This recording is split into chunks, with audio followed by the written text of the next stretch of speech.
Megacity Dhaka, flyover, elevated expressway কিংবা metro rail, নগর জুড়ে এত মেগা প্রকল্পের ভিড়ে প্রশ্ন যখন নাগরিক নিরাপত্তা, উত্তর তখন আবুল কালাম আজাদ।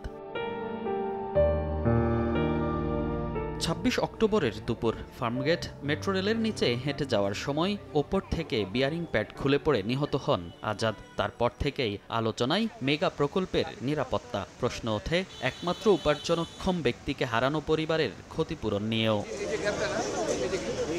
দুর্ঘটনার দিন তাৎক্ষণিক ঘটনাস্থলে গিয়ে আজাদের পরিবারকে ৫ লাখ টাকা দেওয়ার ঘোষণা দেন সেতু উপদেষ্টা। এ নিয়ে সমালোচনাও কম হয়নি। এরই মধ্যে ক্ষতিপূরণ ও তদন্ত কমিটি গঠনের আদেশ চেয়ে হাইকোর্টে রিট আবেদন করেন ২ আইনজীবী। পরে ২৯ অক্টোবর আবুল কালামের পরিবারকে ২ কোটি টাকা ক্ষতিপূরণ দিতে কেন নির্দেশ দেওয়া হবে না তা জানতে চেয়ে রুল জারি করেন হাইকোর্ট। এখন প্রশ্ন, কারা দেবে এই ক্ষতিপূরণ? আইনজীবীরা বলছেন, হুট করেই কাউকে দোষারোপ না করে তদন্তের মাধ্যমে যাদের গাফিলতি পাওয়া যায় ক্ষতিপূরণ দিতে হবে তাদেরই।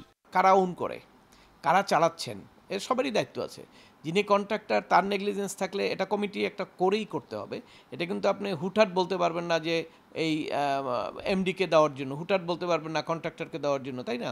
এই নেগলিজেন্সটা কি, এটা কমিটির মাধ্যমে তদন্ত করে বের করে তারপরে নির্ধারণ করতে হবে কার লায়াবিলিটিস। এই যে নেগলিজেন্সের কারণে বিভিন্ন জায়গায় মারা যাচ্ছে, এটা কিন্তু এই মুহূর্তে এটাকে কিন্তু একটা আইনি প্রক্রিয়ার মধ্যে আনা উচিত। কারণ আমরা যে কয়টা ঘটনা দেখছি সবগুলো হাইকোর্টে রিট, এবং সেই প্রেক্ষিতে হয়তো ক্ষতিপূরণ বা সেইভাবে আলোচনা চলছে। মেট্রো রেল আইন ২০১৫ এর ৮ম অধ্যায়ে উল্লেখ আছে, মেট্রো রেল পরিচালনাকালে কেউ ক্ষতিগ্রস্ত হলে এর ক্ষতিপূরণ দিতে হবে লাইসেন্সিকে।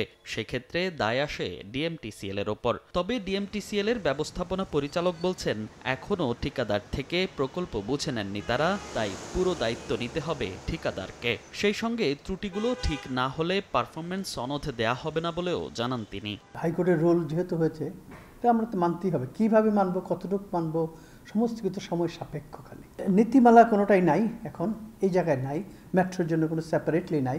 বাট যেহেতু এখনও কন্ট্রাক্টার্স কনস্ট্রাকশন আন্ডার কনস্ট্রাকশন, এদের ডিফেক্টস এখনও সম্পূর্ণভাবে বোঝায় দেয় না আমাদের। আমরা যা ডিফেক্টস পাইছি আমরা সমস্ত কিছু নোটিফাই করছি। যেহেতু এখনও বোঝায় দেয় নাই, অবশ্যই এটা কন্ট্রাক্টর এবং কনসালটেন্টের দায়িত্ব। মেট্রো রেলের ত্রুটি সহ ক্ষতিপূরণের বিষয়টি তদন্তাধীন দাবি করে দুর্ঘটনায় নিহত আবুল কালামের স্ত্রীকে চাকরি দেয়া হচ্ছে বলেও নিশ্চিত করেন ডিএমটিসিএল এমডি। মনির হোসাইন, সময় সংবাদ, ঢাকা।